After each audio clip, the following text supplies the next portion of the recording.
sei se a sua está começando agora. O programa de hoje é dedicado às mães, claro. Estamos nas vésperas do Dia das Mães. Vamos conversar com mães e filhas e conhecer suas histórias. A educadora e escritora Tânia Zaguri, ou Zaguri, nunca eu acerto o nome dela, está lançando o livro Filhos Adultos Mimados, Pais Negligenciados. Vamos conversar com a Tânia para saber o que se pode esperar no futuro das relações entre pais cegos de amor e seus filhos.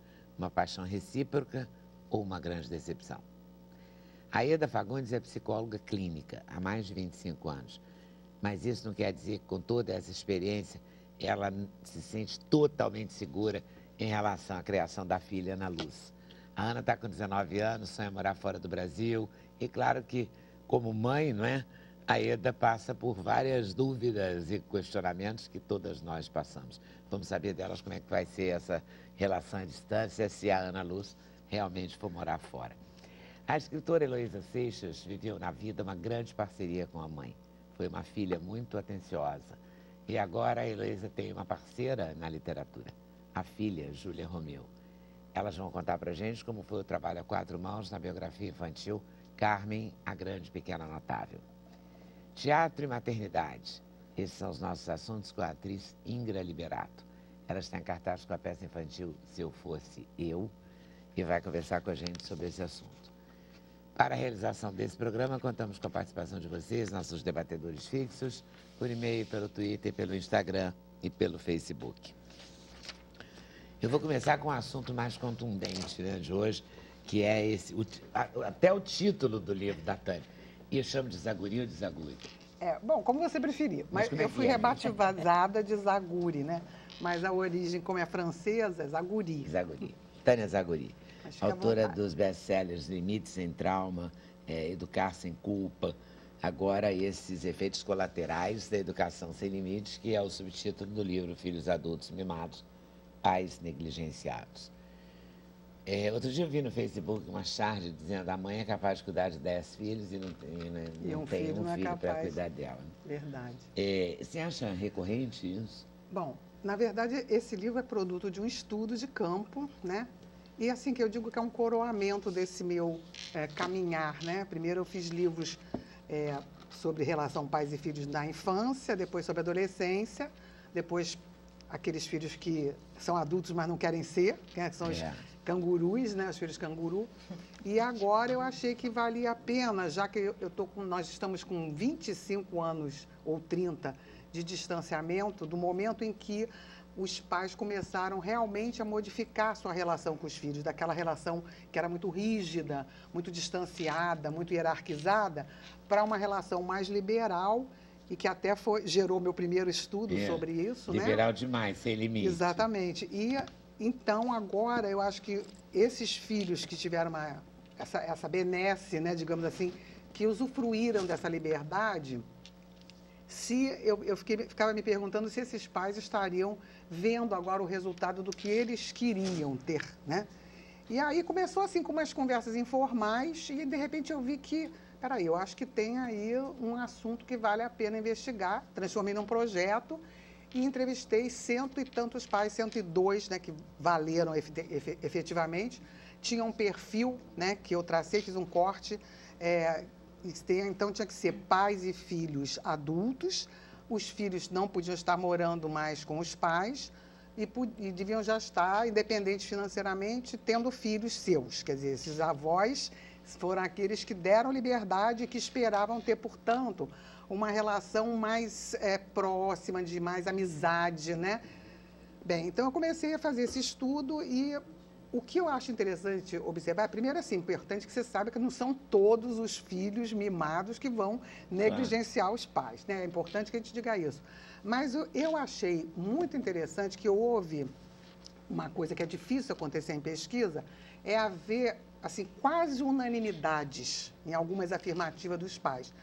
O estudo que eu fiz é um estudo qualitativo. Então, na verdade, eu usei um método que chama-se história de vida, e a pessoa, então, eu interfiro o mínimo possível para que as respostas possam ser realmente autônomas, sem nenhuma influência, nenhum encaminhamento.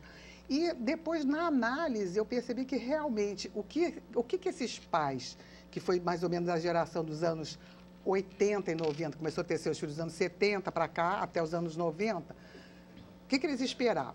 Que o fato deles não terem tantas regras, tantos limites e tantas escalonamento de autoridade, né? O filho não podia falar isso, não, podia tudo. Se isso realmente trouxe a, digamos, ninguém, não é que eles tivessem esse objetivo, não, eu vou fazer assim para no futuro ter isso, não era isso. Mas é claro que todos nós, quando damos amor, quando nos dedicamos a qualquer coisa, não é só relação pais e filhos, a gente quer ter uma retribuição. Isso é natural no ser humano, né? Você dá amor, você quer receber amor.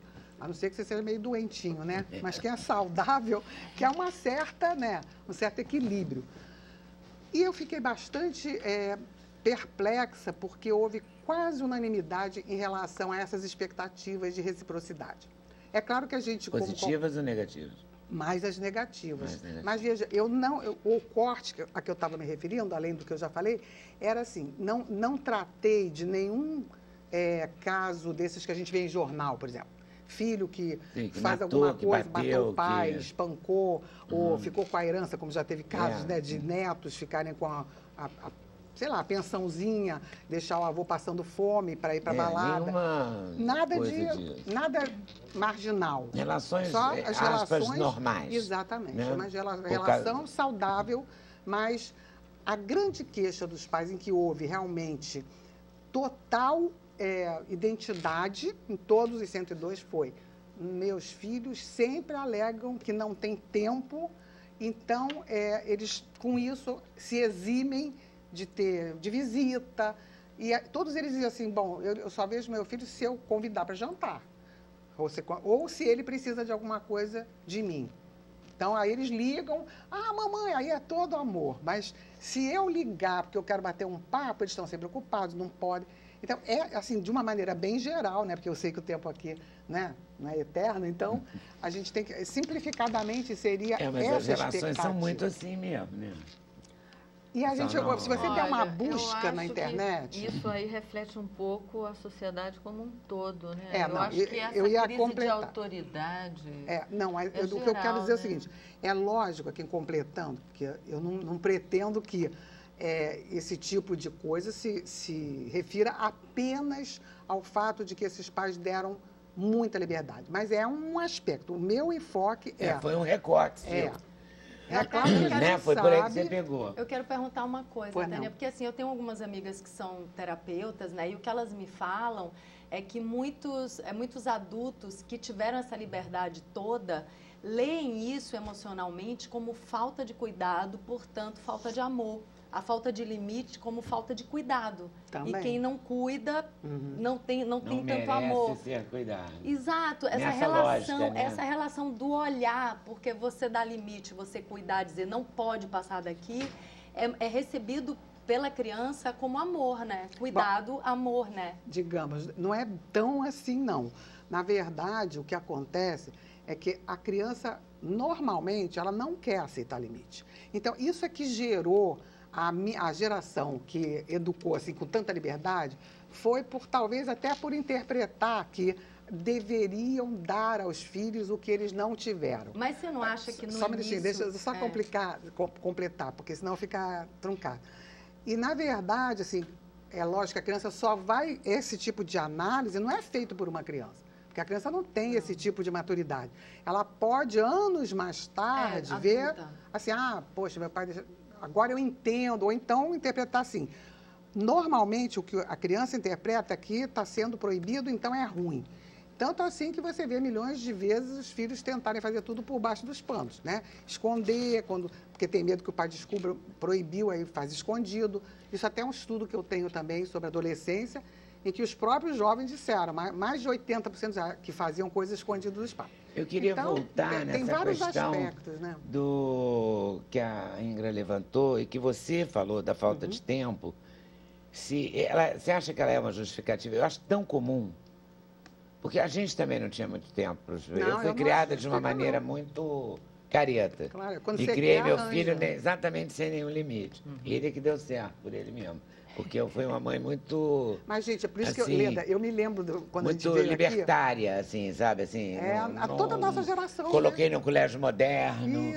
né? Fiz tudo Não, mas não há uma para relação ser diferente de causa e da efeito. minha Entre mãe. outras coisas, você estava trabalhando loucamente em Estava algum trabalhando o tempo jornal todo. e não podia ficar o Eu não tempo podia todo. ficar olhando. Mas a criança Mas aí entende tem um isso, né? Você exemplo, sabe, né, O Lu? Você também exemplo, trabalha. Acho o que exemplo é entende, muito... sim. O exemplo é muito forte, né? Forte, Porque demais. se ele, inclusive, não for coerente com o discurso, Claro, não adianta nada. lógico. E eu vejo os pais, muitas vezes, fazendo coisas escondidos em cumplicidade com seus próprios filhos. Com certeza. O meu filho está há 2 anos esperando para ter um perfil no Facebook.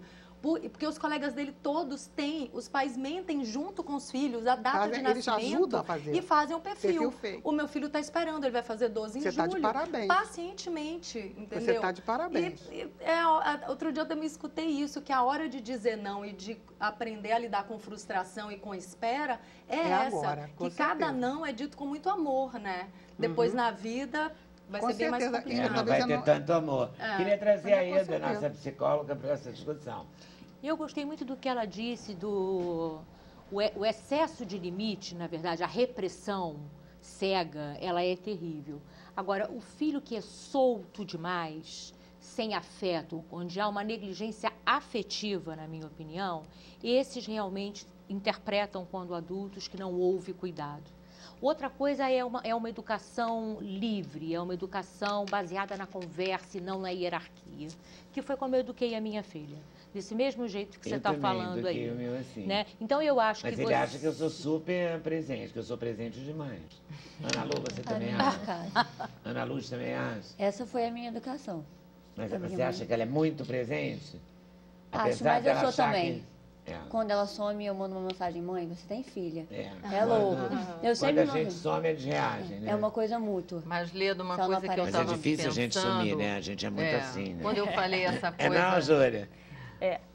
É, ela te educou de uma maneira Carinha, né? libertária também, suponho, né? Bastante libertária, mas assim, ela estava falando, eu acho que isso é uma crise de autoridade.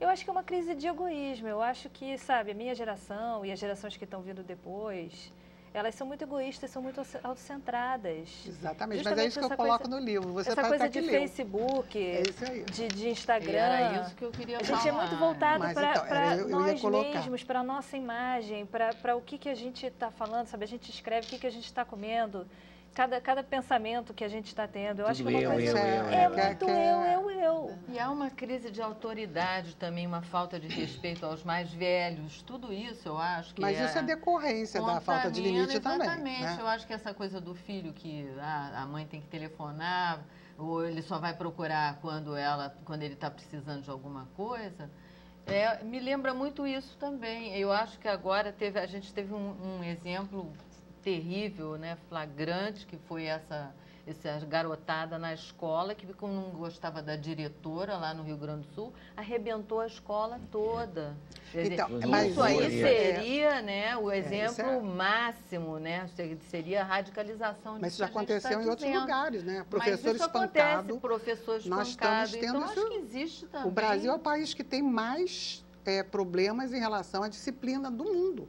Agora vocês olha o que eu vejam, vejo hoje, deixa eu só o que eu vejo complicar. hoje muito no consultório entre adultos em relação a pais mais idosos, são filhos assim muito conscienciosos, com pouco tempo muitas vezes, com os pais morando em cidades do exterior muitas vezes e se dividindo muito entre seus afazeres, não é fácil, né? Seus afazeres, os afazeres dos filhos, o cuidado com os pais, né? Então, eu tenho um pouco a sensação, e eu sou otimista nisso, que quando você cria um filho baseado no amor, na amizade, na autoridade, sem autoritarismo, no argumento, né? Na força do argumento e da coerência e do exemplo, né? Essas crianças se tornam crianças empáticas, né? Quer dizer, na medida em que eu me coloco no lugar dela para dizer um não ou um sim, né? Eu estou ensinando a ela a se colocar no meu lugar e no lugar dos outros, né? Agora, o que eu vejo, aí sim, Tânia, muito, é uma negligência afetiva.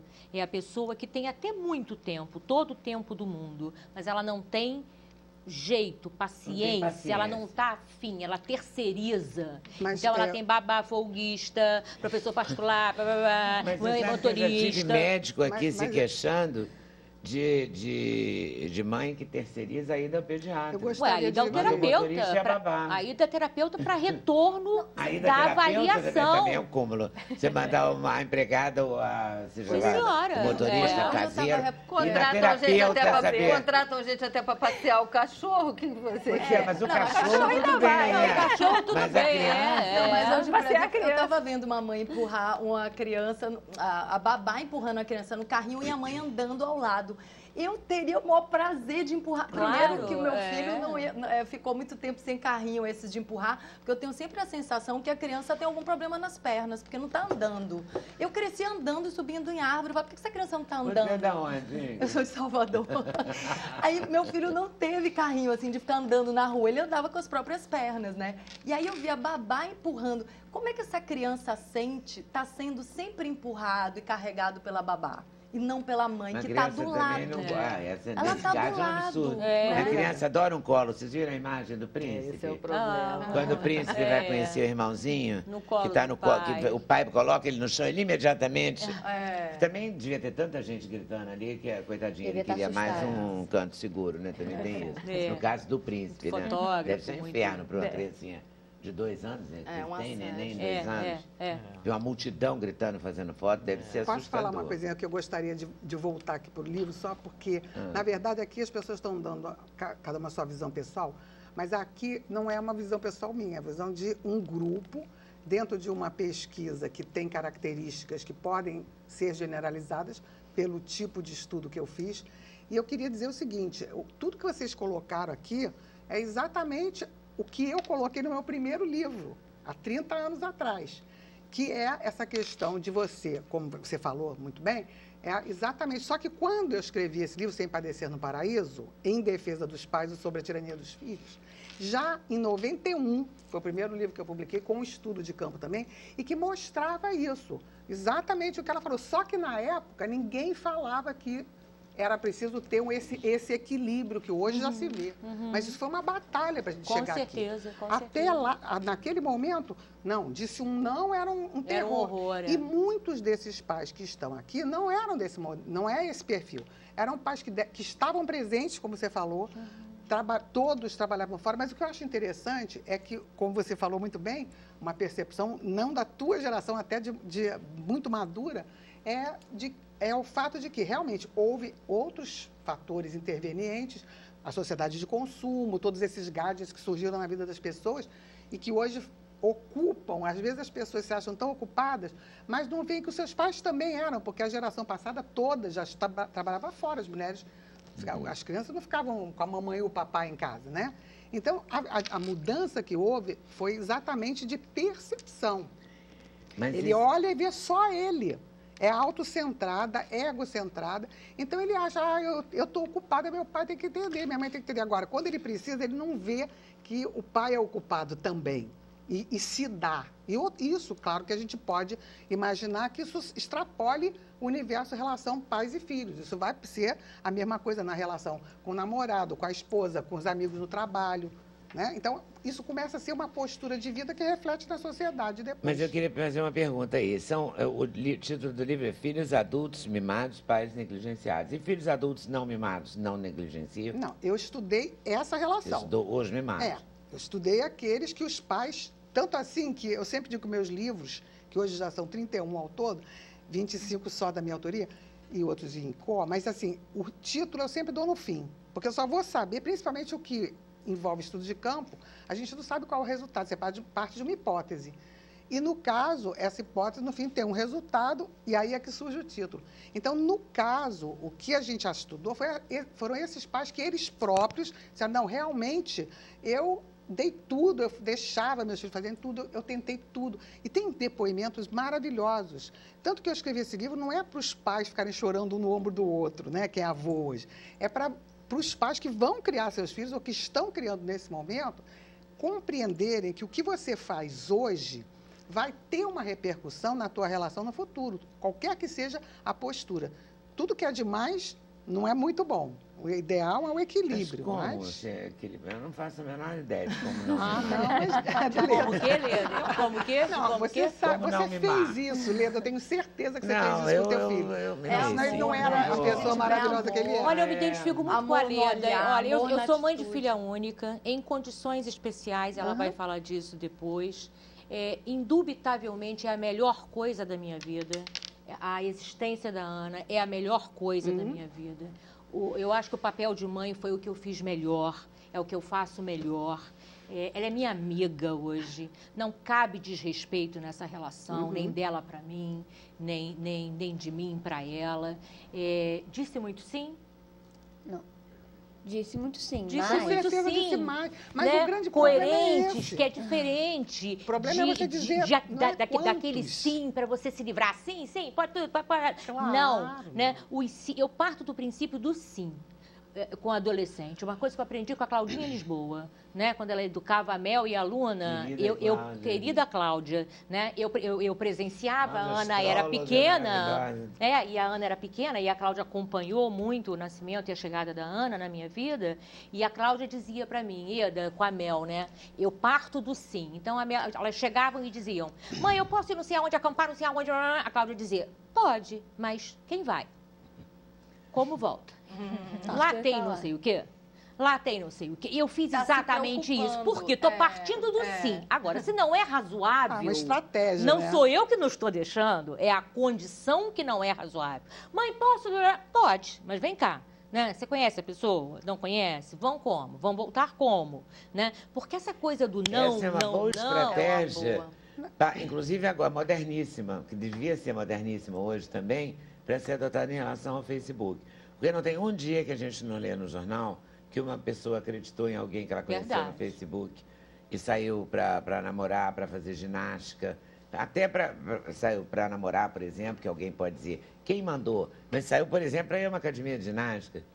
Ou saiu para ir a um shopping, que são coisas, teoricamente, muito simples, inocentes, seguras. Claro, porque são lugares públicos. E não voltou para casa e morreu e foi assassinado e tal. Então, esse jeito de cuidar. De cuidar está muito importante nesse momento. E a gente está vivendo um momento estranhíssimo, como tem um número absurdo de pessoas, de meninas, sobretudo, desaparecendo nas cidades. É uma coisa, como tem os trollers também, né? Que é um nome novo, mas são pessoas que se especializam em pegar o perfil de uma pessoa e desfazê-la moralmente, detonar aquela pessoa, né? De forma anônima, de forma... Por inveja. Né? Por inveja, enfim, né? Por uma série de coisas. Será que é legal falar para os filhos menores, né? Criança... todos os riscos que eles correm, se desaparecer por alguns minutos, porque eu falava para o Gui, eu falava, meu filho, não suma da minha vista, porque alguém pode te pegar. Não, mãe, mas eu grito, não, mas ele vai tapar sua boca e vai arrancar todos os seus órgãos para vender. Meu Deus! Olha, assim não, mas assim... E ele continua saindo na rua. Ele está ali atrás, morrendo de rir. Ele não quis sentar aqui com a gente. Ele está com vergonha. Ele não curtiu, está ali. Mas está morrendo de rir. Eu fiz muito isso. Eu vou confessar uma coisa absurda. Esse Heloísa já fez. Eu já fiz. Eu já gritei na porta de banheiro do shopping. Eu achei que estava demorando. Porque ela não fez, porque ela é mãe de menina. Mas eu sou mãe de menino. Eu também. Você também. A gente não pode entrar no banheiro, aí demora. Eu gritava. Meu filho dizia, que mico, não se pode ir ao banheiro sem passar vergonha. Eu gritava. Gente, mas olha, eu dava o nome dele, claro. Coisas acontecem no banheiro. Demorava, eu gritava. Mas coisas acontecem no banheiro. Mas é muita Não, coisas acontecem no banheiro. Tem que alertar as crianças, sim, adequadamente à idade delas. Moramos numa metrópole perigosa, sim. Né? E temos que alertar. Agora, também não precisa, né? Eu tenho uma paciente que ela jogou um tomate pela janela e disse, filhinha, vem cá, pra você ver o que acontece com você, se você cair lá embaixo. Joga melancia, espatifa. Espatifa, criança não chega nem perto da janela. Mas tem que mostrar que ele está seguro desde que ele cumpra. No caso dela, por exemplo, eu tenho algumas noias. Né? Eu vou ter que fazer um intervalo, mas eu vou voltar já. Intervalo. Voltamos no Minuto Sem Censura, no programa da TV Brasil. Vou tirar seus óculos.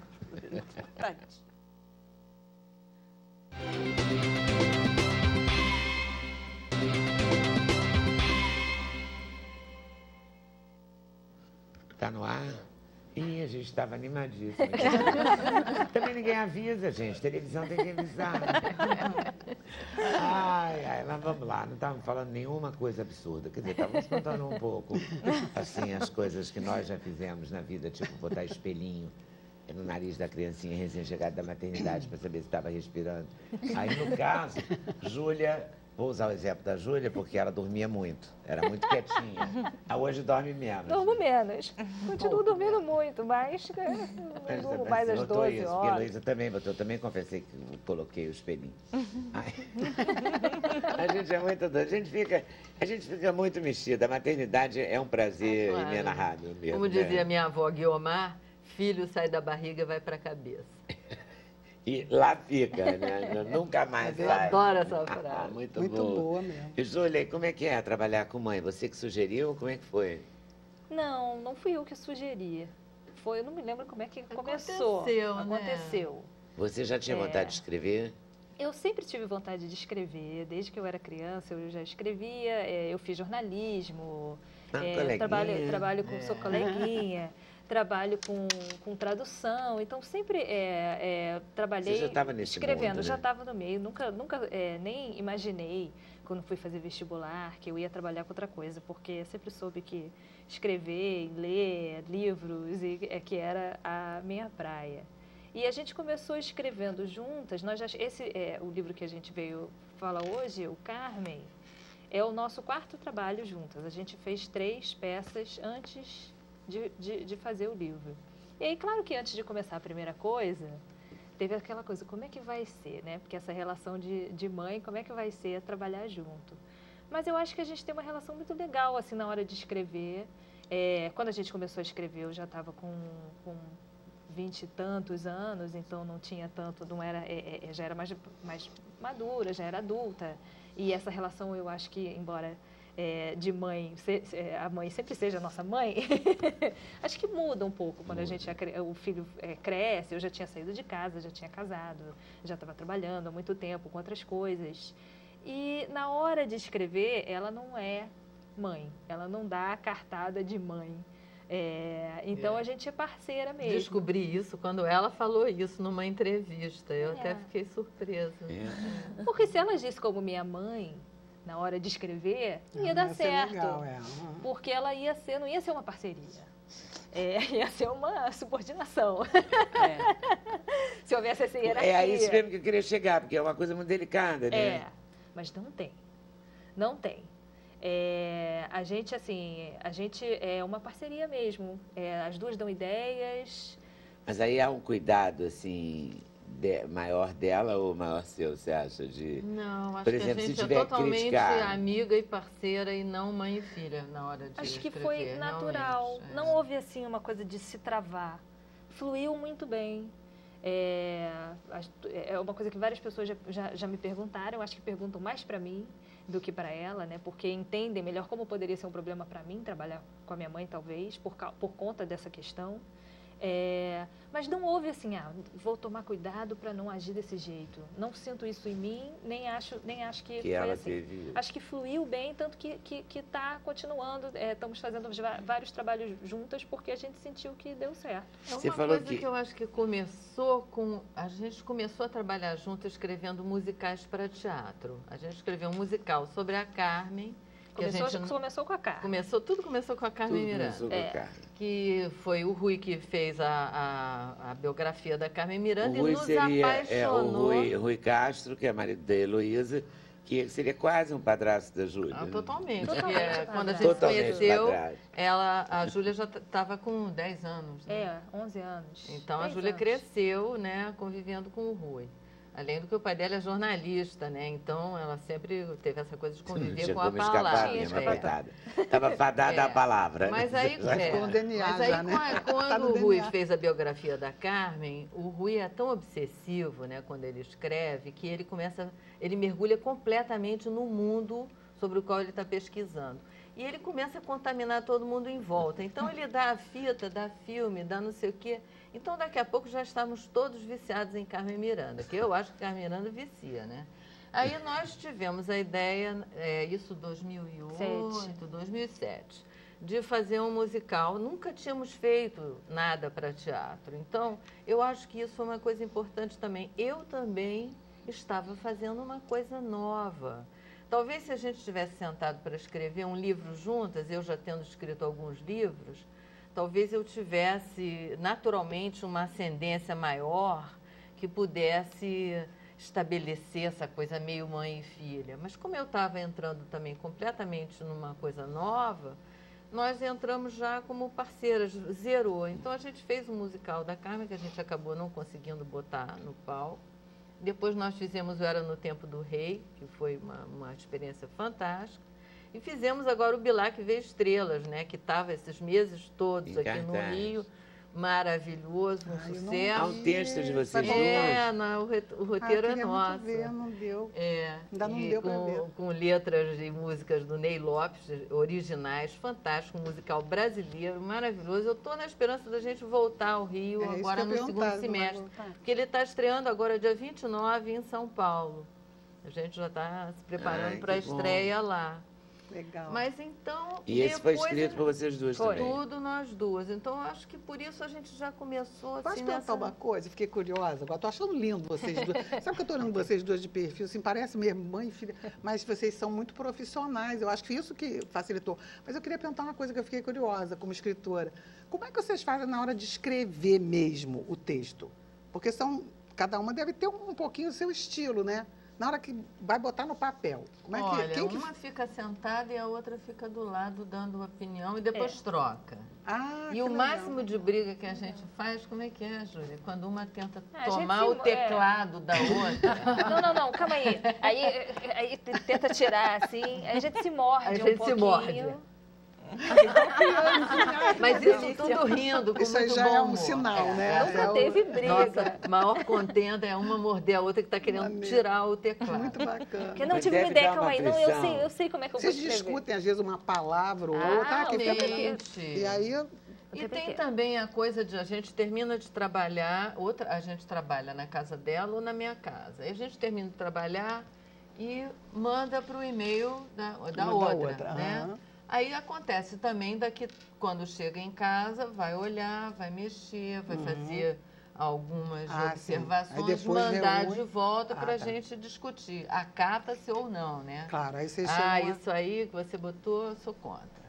Aí a gente luta pelas coisas que a gente quer. Às vezes, depois de uma longa luta, consegue encaixar. Às vezes eu acho que eu acho que muito isso, o texto tem que esfriar, né? A Júlia é mais rígida do que eu. Só entra quando as duas concordam. Bacana. Então já é uma regrinha. Tem coisa que uma fica brigando durante meses, mas eu acho que isso deve entrar, Quem briga durante meses? Você, né? Ela? Ela, em geral, quando ela bota, eu acho ótimo. Eu, às vezes... Deve ser por isso que dá certo. Eu, às vezes, fico tentando encaixar umas coisas. Não, isso não está bom. Aí, daí a umas semanas, eu tento de novo, com uma ligeira modificação. Aí, às vezes, ela acaba acatando, mas nem sempre. Não, a mãe é o único ser que fica feliz quando o filho ganha a partida de qualquer coisa, né? Feliz, filho, você ganhou. Tem que dar uma disfarçada, né? Não, mas sabe o que acontece? Eu não deixo ele ganhar de propósito, porque ele é capaz de ganhar, mas quando ele ganha, eu fico tão feliz. Mas sabe o que acontece? Eu e a Júlia, a gente tem uma outra coisa que é interessante. No caso do teatro, por exemplo, eu sou mais assim de bolar, esquematizar a peça, imaginar as cenas. E a Júlia é a melhor para a sintonia mais fina, para fazer os diálogos. Então, eu acho que a gente naturalmente tem uma divisão de tarefas, assim, que apareceu cada um já ao longo se sente melhor. Então, realmente, quando ela faz, eu sinto que, realmente agora... Realmente esse diálogo não estava com cara de diálogo. E agora que ela botou, tá. Não é assim isso, corujice, não. Não, eu acho não. É só porque ela acerta a palavra. Para ser coruja também, eu também fico maravilhada com as coisas que ela faz. Ela tem, sabe... Gostei. Além de ter toda a experiência, mas ela tem muita imaginação e ela tira umas ideias, assim, que não são óbvias, não é aquela coisa que está ali. Embora a gente tenha feito, no teatro, a gente tenha feito... várias adaptações, trabalhando com material, tem muita coisa que ela cria e que eu acho maravilhoso. Bacana. Ex-Carmen. Carmen, isso aí tá uma graça, né? As ilustrações, As ilustrações são da Graça Lima, que fez umas ilustrações meio art déco, inspiradas no J. Carlos, que realmente tá uma graça. Esse livro saiu pela Edições de Janeiro. Elas nos convidaram, a mim e a Júlia. Elas sabiam da história do musical, a Ana Cecília Impellizieri e a Renata Nakano, da Edições de Janeiro. E aí nos convidaram para fazer. Sabiam, claro, da nossa relação com a biografia da Carmen, por causa do Rui. E chamaram a Graça Lima para fazer, que realmente fez uma coisa tem uma chegada de Thaí, que onde eu fiz tudo para você gostar de mim, que é bar. A ilustração é bárbara. Não é? É a Carmen dos anos 30. Mas olha aqui, que dá bem... Ainda elegante. Ilustra bem o que você está dizendo, né? Que não é aquela mulher das bananas na cabeça. Não é só aquela mulher da banana. A gente, no texto, a gente fala que o mundo começa em preto e branco e vai ficando colorido com as cores da Carmen. E ela mostrou isso na ilustração. Ela começa com uma ilustração em preto e branco, aí vai colocando uma que tem só uma corzinha. Aí essa do Thaí já tem umas cores assim, esse azul, e depois vai sendo uma explosão de cor. Chique, aquela é muito chique. Tá muito lindo. A gente quis mostrar mesmo assim, quando ela usa dela. cor, ela usa de uma maneira muito chique, né? É claro que ela usa toda, digamos, a paleta que Carmen usou, né, e abusou.